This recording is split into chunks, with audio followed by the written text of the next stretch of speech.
사랑하는 여러분, 시간이 참 빠른 것 같습니다. 벌써 오늘이 1월의 마지막 주일이 되었습니다. 남은 2014년도의 모든 날들도 여러분 믿음으로 승리하시는 귀한 날들 되시기를 간절히 소망합니다. 며칠 앞으로 이제 설 연휴가 다가왔습니다. 올해도 여러분 고향을 방문하시고 출타하시는 많은 분들이 이제 연휴 동안 기간 동안에 있을 텐데 특별히 안전하고 주 안에서 행복한 연휴 되시고 무엇보다도 여러분의 믿음을 지키시는 그런 귀한 연휴 되시기를 간절히 소망합니다. 이제 다음 주에 출타하시는 분들이 많이 계시는 관계로 오늘 미리 우리 구정 새해 인사를 좀 했으면 좋겠는데요. 오늘은 이렇게 한번 인사했으면 좋겠습니다. 새해 믿음의 축복 많이 받으십시오. 우리 4분 이상씩 한번 인사합시다. 앞뒤에 좌우에 계신 분들하고 새해 믿음의 축복 많이 받으십시오. 네, 새해 믿음의 축복 많이 받으십시오. 네, 그렇습니다. 이제는 제가 여러분에게 새해 인사를 하면 여러분이 아멘으로 크게 대답하시면 좋겠습니다. 새해 믿음의 축복 많이 받으십시오. 네, 그렇습니다. 중요한 것은 믿음이에요. 중요한 것은 믿음입니다. 우리의 믿음이 있는가 없는가 하는 것이 우리의 인생의 모든 것을 좌우하는 힘이 된다라고 하는 것입니다.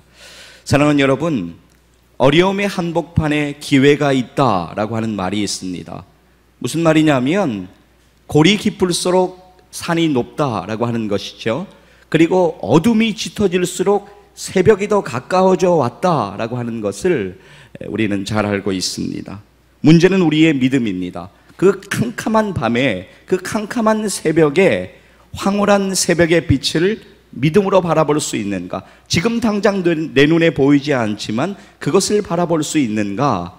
라고 하는 것이 참으로 중요하다라고 하는 것입니다. 저는 지난 주간에 책 한 권을 만나게 되었는데 그 책의 이름은 절대 희망이라고 하는 책이에요. 그 책을 읽으면서 아무리 발버둥 쳐봐도 빠져나갈 수 없는 죽음의 바닥과 같은 어둡고 캄캄한 인생의 골목길을 걸었던 한 여인을 만나게 되었습니다. 그 여인의 이름은 박순애입니다. 날마다 주먹질과 폭력과 그리고 온갖 욕설로 이제 그녀에게 폭력을 행하는 알코올 중독자인 아버지, 엄마가 아버지에게 맞다가 기절한 것을 본 것만 30번이 넘었다고 합니다. 절망의 끝에서 엄마와 어린 그녀는 서로를 기댄 채 그렇게 살아가고 있었지만 그러나 아버지의 폭력의 수위가 점점 더 높아져 갖고 죽음의 위협을 느끼게 되자 엄마는 할 수 없이 도망치듯 친정으로 이제 몸을 옮기게 되었습니다. 그녀가 10살 때 일이에요.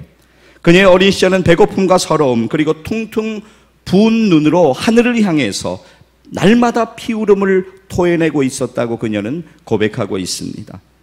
가난은 헤어날 수 없는 인생의 굴레였고 그리고 아슬아슬하게 잠복해 있던 불행은 예기치 않은 곳에서 나타나서 그녀의 인생을 송두리째 짓밟고 있었습니다. 그녀가 13살과 18살 때 이복 오빠에게 이제 의붓 오빠에게 성폭행을 당하고 스스로 목숨을 끊는 시도도 그녀는 한 경험이 있습니다. 아무리 그녀가 발버둥 쳐도 캄캄한 인생길을 도저히 빠져나올 수가 없었어요. 그녀는 그렇게 지독한 인생의 열병을 앓고 있었습니다.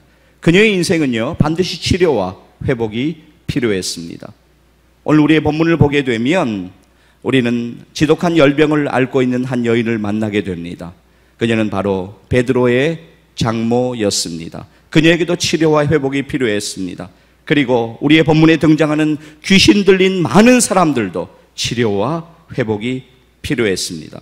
그렇다면 오늘 여러분은 어떻습니까? 여러분의 인생에도 오늘 분명하게 치료와 회복이 필요하지 않으십니까? 오늘 여러분도 혹시 인생의 열병을 앓고 있지는 않습니까? 포기하고 싶거나 아주 모든 것을 그냥 내던져버리고 쉬고 싶은 그런 절망을 경험한 적은 없습니까? 상처 많은 우리의 인생, 흔들리는 우리의 인생 반드시 치료와 회복이 필요합니다. 우리의 인생은 반드시 고침이 필요합니다. 저는 오늘 인생을 고치시는 예수 그리스도라고 하는 제목으로 여러분과 함께 은혜를 나누고 싶습니다. 치료와 고침이 필요한 우리네 인생, 우리는 고침받을 수 있을까요? 대답은 그렇다입니다. 그렇다면 우리의 인생이 진정으로 고침받기 위해서 우리가 기억해야 하는 것은 과연 무엇일까요? 첫째, 예수님의 만져주심을 경험해야만 합니다. 예수님의 만져주심을 경험할 때 인생의 기적은 시작되는 것이에요. 자, 오늘 여러분의 본문 시작인 14절 보시게 되면 성경은 베드로의 장모가 열병으로 누워있다고 증언하고 있습니다. 동일한 기사를 기록한 의사 누가는요, 누가복음 4장 38절에서 이렇게 증언합니다. 시몬의 장모가 중한 열병을 앓고 있는지라. 이것은요, 생명의 위협을 줄 열병이라는 것을 의미합니다. 요즘으로 따지면 여러분이 기억하시기 쉽게 장티푸스 혹은 말라리아라고 생각하시면 되겠어요. 엄청난 고열이 나면서 목숨을 잃을 수도 있는 중한 열병 말입니다. 자, 본문 15절로 우리 가시겠습니다. 예수님이 어떻게 하시나요? 예수님께서 베드로 장모의 손을 만지셨습니다. 그랬더니 중한 열병이 고침을 받고 베드로의 장모는 회복됩니다. 15절입니다. 우리 같이 한번 읽겠습니다. 시작. 그의 손을 만지시니 열병이 떠나가고 여인이 일어나서 예수께 수종들더라. 아멘. 예수님이 만져주시니까 그녀의 삶을 괴롭히던 열병이 떠나갔습니다. 마태복음 8장 3절에 보게 되면 나병 환자들이 주님 앞에 나왔을 때 주님이 그들을 만져주셨을 때 그들이 깨끗함을 얻게 되었습니다. 마태복음 9장 29절 말씀을 보게 되면 맹인들이 주님 앞에 나왔어요. 그래서 주님이 그들을 만져주시니까 그들의 눈이 밝아졌습니다. 마가복음 7장 33절에 보면요, 귀먹고 말 더듬는 자가 예수님께 나왔을 때 예수님이 그를 만져주셨을 때 그의 귀가 열리고 혀에 맺힌 것이 풀려지는 기적이 일어났습니다. 사랑하는 여러분, 예수님이 만져주시면 기적은 경험됩니다. 저는 우리가 이 시간에 정말 우리의 심령 가운데 이런 기도가 주님 앞에 드려졌으면 좋겠습니다. 오 예수님, 나를 만져주시옵소서. 예수님이 나를 만져주시면 나의 병든 몸이 회복될 것을 믿습니다. 예수님이 나를 만져주시면 나의 상한 심령이 치료받을 것을 믿습니다. 예수님, 나를 만져주시옵소서. 절대희망이라는 책의 99페이지를 보면 한 집사님이요, 박순애 그 여인을 전도하기 위해서 끊임없이 찾아옵니다. 그리고는 뭐라고 이야기하냐면요, 그 집사님이 하나님은 자매님을 사랑하십니다 라고 이야기를 해요. 전혀 와닿지가 않아요. 나는 지금 복수를 꿈꾸고 있는데 나의 인생을 송두리째 짓밟은 그 사람을 살인할 계획을 가지고 하루하루 그렇게 살아가고 있는데 하나님이 나를 사랑하신다. 와닿지 않았습니다. 그러던 어느 날이었어요. 그 집사님이 내가 어떻게 하나님을 만났는가 오늘 좀 고백하고 싶다고 집사님이 만난 하나님을 이제 고백하기 시작하는데 성령님이 역사하셨어요. 그 순간에 정말 하나님이 나를 위해서 이제 독생자 예수님을 보내시고 그리고 하나님이 정말로 나를 사랑하신다는 사실이 믿어지기 시작했습니다. 인생은 꽉 막혀져 있었고 절망 가운데 있었는데 주님은 눈물이 범벅이 된 그녀를 바로 그날 만져주셨습니다. 그날 이후로 그녀가 교회에 처음 나가게 돼요. 그리고 무릎을 꿇고 주님 앞에 기도를 하게 되는데 주님은 그녀의 눈물을 받으시고 그녀를 어루만져 주셨습니다. 책의 112페이지에서 그녀는 이렇게 고백하고 있어요. 나란 존재는 어쩌면 처음부터 불행을 안고 이 세상에 태어났는지도 모른다. 10살 때 버려진 존재, 갈 곳 없는 인생, 의지할 곳조차 없는, 기댈 곳 없는 가여운 그 자체. 내 눈으로는 절박한 인생밖에 보이지 않았지만 하나님은 나라는 존재를 주목하고 계셨다. 낯선 예배당에 엎드려 배고픔에 울고 있던 나, 엄마를 향한 그리움에 울고 있던 나를 주님은 보담아 주시며 말씀하셨다. 아이야, 울지 말라. 내 곁에 항상 내가 있단다. 사람들은 하나님을 느낄 수 없다면서 하나님 자체를 부인한다. 하지만 자신의 눈으로 바라보지 못한다고 하나님이 계시지 않는 것일까? 그렇지 않다. 느낄 수 없을 때 그분은 오히려 더 가까이에 와 계신다. 그러면서 이런 고백을 해요. 내가 한 가닥 붙잡을 수 있었던 희망은 오직 예수 그리스도 뿐이었다. 사방이 가로막힌 암흑 속에서 유일한 길은 주님 뿐이었다라고 그녀는 고백하고 있습니다. 사랑하는 여러분, 분명하게 기억하시기를 바랍니다. 주님의 손길이 여러분의 인생에 닿는 그 순간에 기적은 시작되고 고침의 역사는 일어나게 되는 것을 기억하시기를 바랍니다. 둘째, 오직 예수님이 우리의 인생을 고치십니다. 여러분의 본문 16절 보시면 사람들이요, 귀신 들린 자들을 예수님 앞으로 돌아온 시간을 성경은 이야기하고 있어요. 뭐라고 하냐면 저물 때다라고 16절 처음에 말씀하고 있습니다. 저물었다, 해가 저물었다는 뜻이죠. 해가 저물고 이제 어스름해진 그 저녁에 예수님께 나옵니다. 안식일에 예수님께서 베드로의 장모를 고쳐주셨지 않습니까? 그러니까 이 당시 유대인의 율법에는 안식일에는 일을 하지 못했어요. 병을 고치는 행위도 절대로 하지 못했어요. 그러니까 이 당시 유대인들의 팔레스타인 지방의 사람들의 개념은 해가 지면 하루가 끝난 것이에요. 시간하고 상관없고 해가 지면 하루가 끝났기 때문에 해가 지고 난 다음부터 하루가 시작되었어요. 그러니까 안식일이 지난 다음의 개념으로 주님 앞에 이제 사람들은 나오고 있습니다. 자, 그런데 16절 보시게 되면 귀신 들린 자들을 많이 데리고 예수님께 나왔다고 성경은 증언하고 있습니다. 여기서 귀신 들렸다고 하는 것은요, 영적인 이제 세력에 사로잡혀 있는 사람들을 이야기할 뿐만이 아니라 정신적으로 여러 가지 어려움을 가지고 있는 모든 사람들을 이야기하고 있습니다. 왜냐하면 그 당시 이제 정신적으로 문제가 있으면 사람들이 생각하기를 저 사람은 귀신 들렸다라고 유대인들이 일반적으로 생각했기 때문에 정신적으로 문제가 있거나 영적으로 실제로 큰 문제가 있는 자들을 데리고 예수님 앞으로 나온 것입니다. 자, 그런데 예수님께서는요, 어떻게 하십니까? 말씀으로 귀신을 내쫓으시고 병든 자들을 고쳐주셨습니다. 오늘 우리의 인생의 아픔과 병든 것을 고치시는 분이 있다면 그분은 바로 유일하신 오직 예수 그리스도이신 것을 분명하게 믿으시기를 축복합니다. 그분이 우리의 인생을 고치십니다. 자, 병들고 귀신자를 고치시는 예수님을요, 마태는 이렇게 증언하고 있어요. 본문 17절 보실까요? 같이 한번 읽습니다. 시작. 이는 선지자 이사야를 통하여 하신 말씀에 우리의 연약한 것을 친히 담당하시고 병을 짊어지셨도다 함을 이루려 하심이더라. 아멘.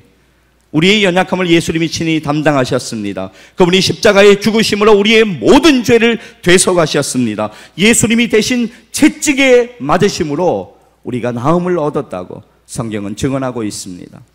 여러분, 이사야 53장 5절 말씀을 기억하시나요? 우리 화면을 보시면서 우리 한 목소리로 같이 읽도록 하겠습니다. 시작. 그가 찔림은 우리의 허물 때문이요 그가 상함은 우리의 죄악 때문이라.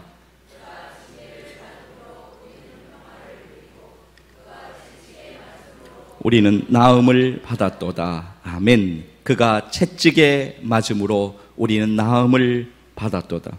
사랑하는 여러분, 여러분의 병든 몸과 여러분의 병든 마음을 고치시는 분은 오직 예수 그리스도이심을 분명하게 기억하십시오. 그분이 바로 여러분의 구세주이십니다. 절대희망이라는 책을 보게 되면 예수님을 만난 이후에 예수님께서는 그녀의 인생을 고치시기 시작했습니다. 단돈 32,000원을 쥐고요, 서울로 상경을 했는데 알 수 있는 것이 없어요. 그래서 공장의 노동자가 되었는데 정말 하나님의 은혜 가운데 조그만한 교회에 가서 아이들을 가르치는 주일학교 교사가 됐어요. 그때 아이들을 2명 가르치게 되는데 정말 모든 것을 쏟아부어서 아이들을 정성으로 이제 가르칩니다. 그런데 그 2 아이에게 한글을 가르친 것, 그것이 바로 축복의 통로가 되었어요. 하나님이 점점 그녀를 축복하시는데 이 여인의 학력이라고 하면 초등학교 중퇴한 학력이 전부인데 어느새 32명의 아이들이 모여서 함께 그녀에게 공부를 배우는 과외 선생님이 되어 있어요. 그리고 6개월 만에 정식으로 학원의 문을 열게 되는데 6년이 지난 다음에 700명의 등록 인원수를 가진 종합학원의 원장으로 하나님께서 세워주십니다. 하지만 그녀를 기다리는 것은요, 정말 승승장구한 일들이 아니었어요. 말할 수 없는 역경들이 그녀 앞에 기다리고 있었습니다. 절망, 죽을 것 같은 고통, 그런 것을 계속적으로 경험해요. 그러나 모든 일들은 그녀를 강하게 단련시키기 위해서, 더욱더 귀하게 사용하시기 위해서 연단하시는 하나님의 은혜였다라고 하는 것입니다. 고난의 과정이 있었지만 그 과정을 통해서 그녀는 성장하고 있었고, 그렇게 단련되고 있었고, 주님은 무엇보다도 그녀 가운데 일하고 계셨습니다. 사랑하는 여러분, 혹시 오늘 여러분의 고난은 무엇입니까? 오늘 여러분의 고난이 무엇인지 주님 앞에 내려놓으시기를 바랍니다. 바로 주님이 여러분의 고난을 이제 반전시켜 주실 것이고, 바로 지금이 주님이 여러분의 인생의 이제 어려움을 해결하시고 여러분을 고치시는 때임을 기억하시기를 바랍니다. 여러분 가운데 일하시는 때임을 기억하셨으면 좋겠습니다. 오직 예수님이 여러분의 인생을 고치십니다. 셋째로, 끝까지 예수님을 의지하십시오. 끝까지 예수님을 의지하는 것이 중요합니다. 유진 피터슨 목사님이 이런 이야기를 합니다. 넘어진 후에 첫 발은 십자가 쪽으로 디뎌야 한다라고 말입니다. 여러분, 끝까지 예수님을 의지하는 것이 중요합니다. 여러분, 물은요 99도에서 끓는 것이 아닙니다. 물은 100도가 되어야 끓습니다. 물이 수증기로 변하는 임계점은요 100도라는 점이 되어야지 물은 끓으면서 변하게 되는 것이에요.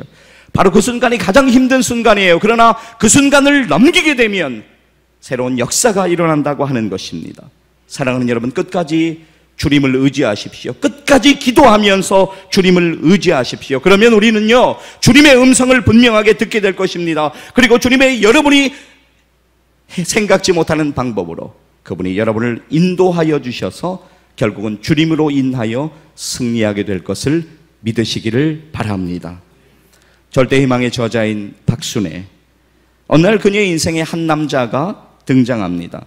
그 남자는요 고등학교 1학년 때 그 도르코 면도칼이라는 것이 있잖아요. 그걸로 같은 그 반 그부의 얼굴을 난도질을 해가지고 퇴학 처분을 받았어요. 그래서 별명이 도르코라는 별명을 가지고 있었는데 폭력배 인생을 살던 사람이었습니다.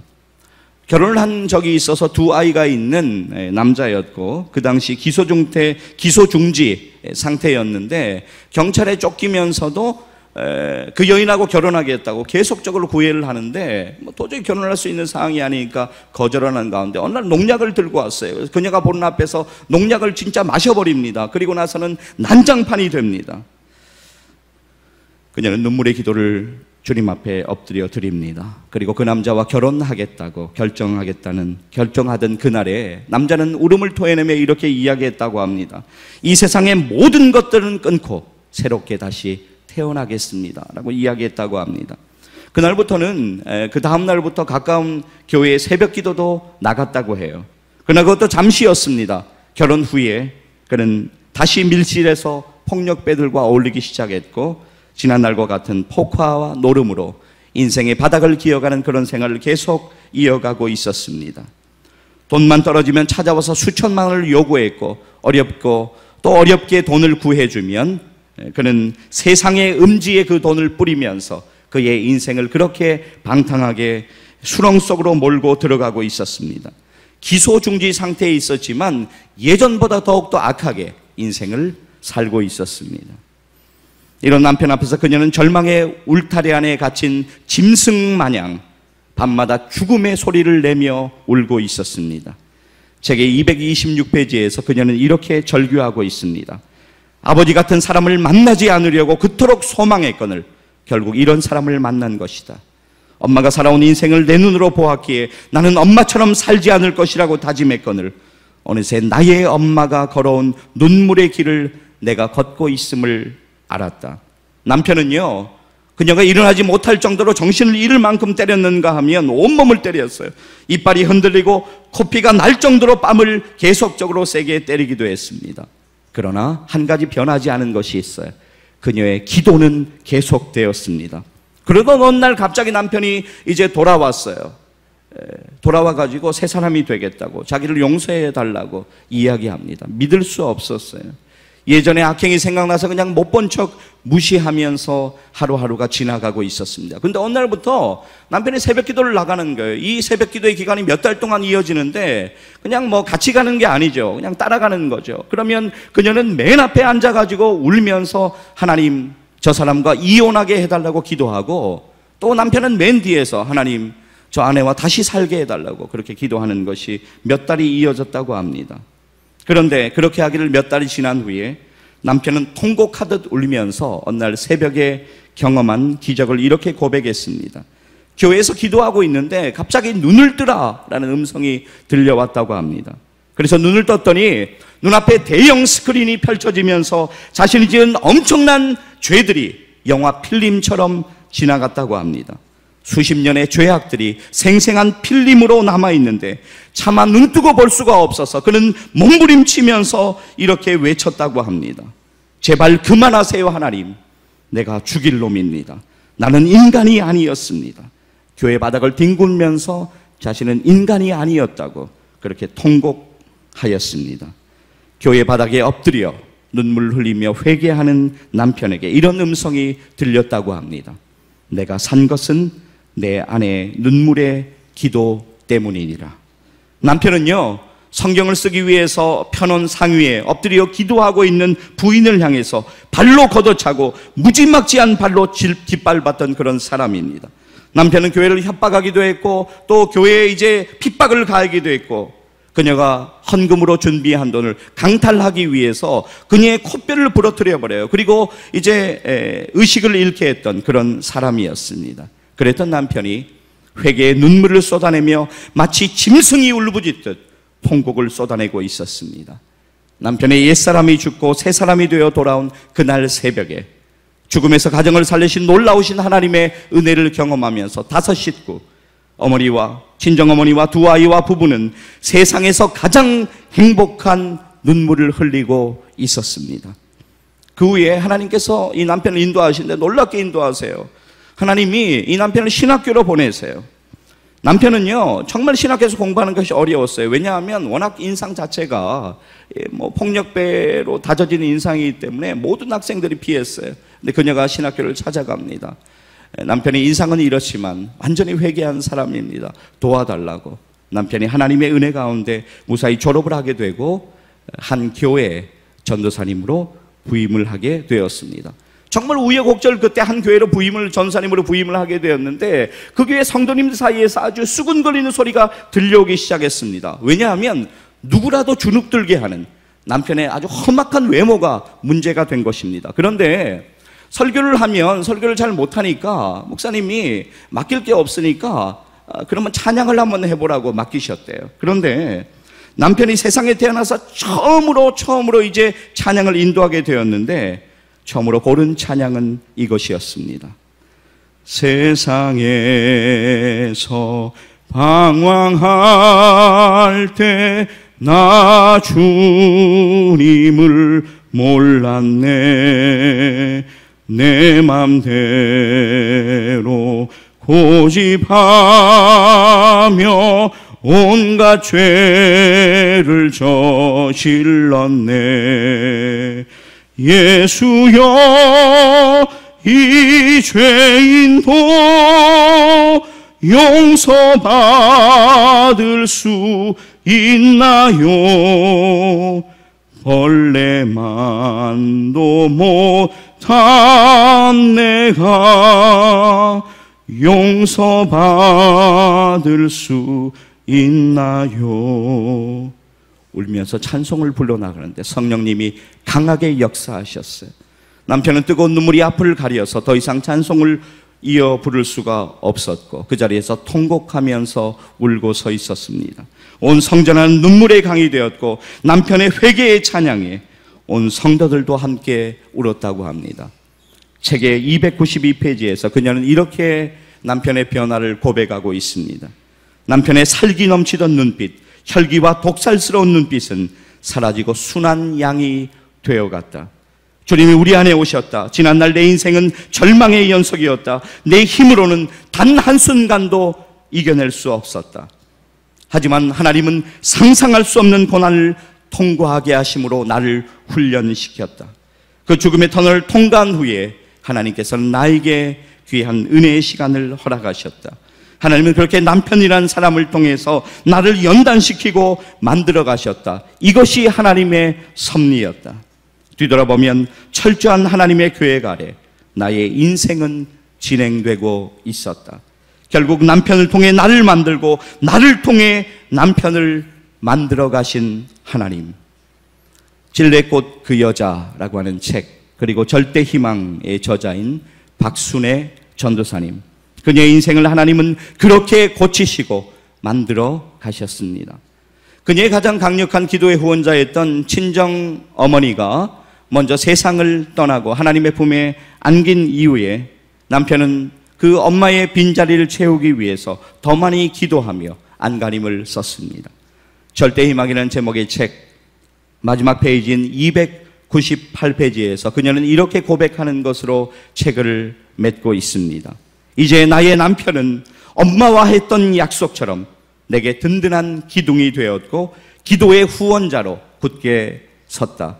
나의 사역에서는 없어서는 안 될 소중한 사람이 되었다.